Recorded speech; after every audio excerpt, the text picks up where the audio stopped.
Hello friends, I'm Khushbu Maheshwal. Welcome to my YouTube channel Maheshwal Steno. Today I am going to give you a dictation at 140 words per minute. So get ready, 5 seconds to go.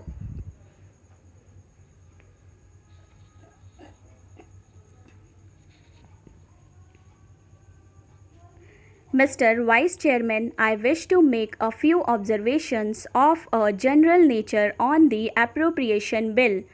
I know that this is an appropriation bill and not the finance bill, but perhaps it is permissible to make a reference to the policies which underline this bill. This bill, in its broad feature, is having regard to all the circumstances that prevail in this country. A reasonable measure and deserving all the support of this House. We were left behind 200 years back in the struggle for life. The Industrial Revolution bypassed us.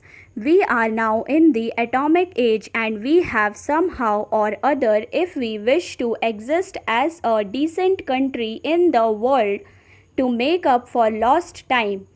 We have to provide for our people a higher standard of living, and that higher standard of living we can provide only by increasing production, and increased production involves increased expenditure.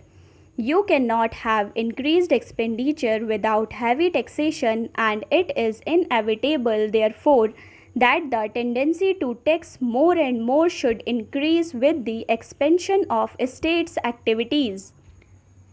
We wish to usher in a socialist economy. Let us be clear as to what we mean by a socialist economy.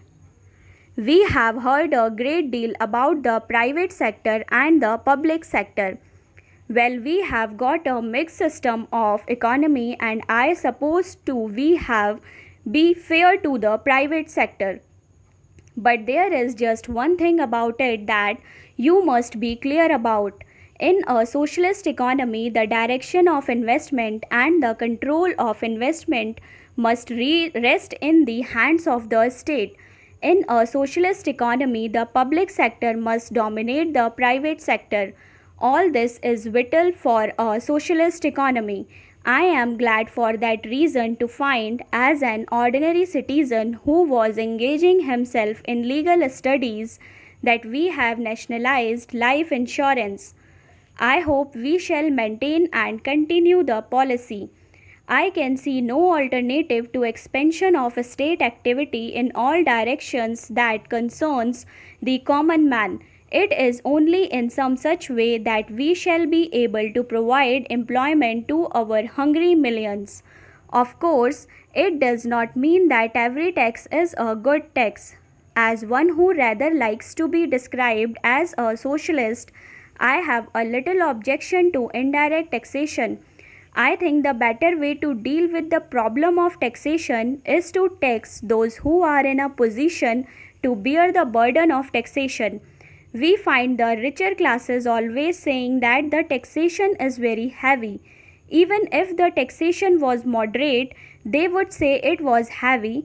But it is extraordinary that when once a tax of a direct nature has been levied, the industry is able ultimately to adjust itself to the conditions imposed by the text, and therefore we have to a little dynamic thinking in these matters.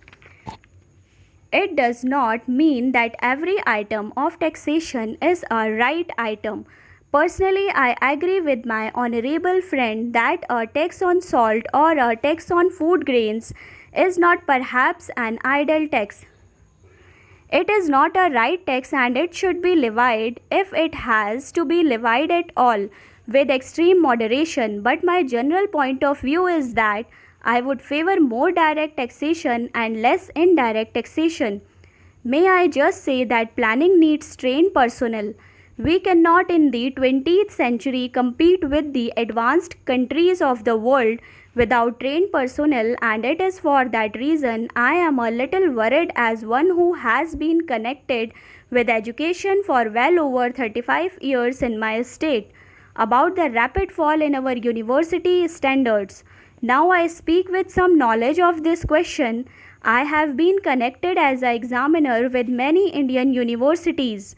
I know them. I am in contact with our young men, and it is very painful for me to find that they are not able to express themselves today in any language whatever. It is not as if they are able to express themselves very well in Hindi. I should be happy if they were able to express themselves well in Hindi, but the distressing feature is that the vast majority of our students are not well up in their studies, and the tragedy is that they are not able to express themselves in any language properly. Of course, there is overcrowding in the universities. I am not complaining against this overcrowding, and I think education is the birthright of every citizen. I visualize a time when education is all its aspects will be as free as the air that we breathe.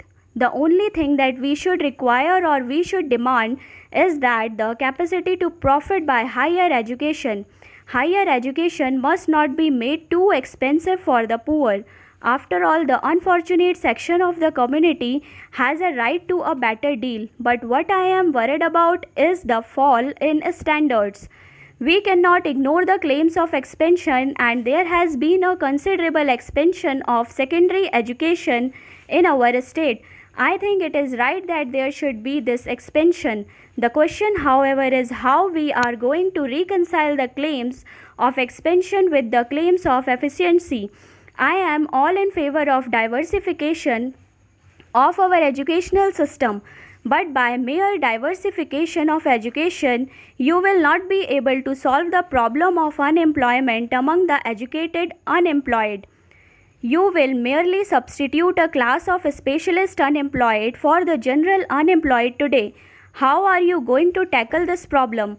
I think it is necessary for us to insist upon uniformity of standards in all our higher educational institutions in the country. The view has also been put forward by the ministry that there should be uniformity of standards in all the universities. So friends, don't forget to like, share and subscribe my channel for more related videos, and press the bell icon for instant notification. Thank you.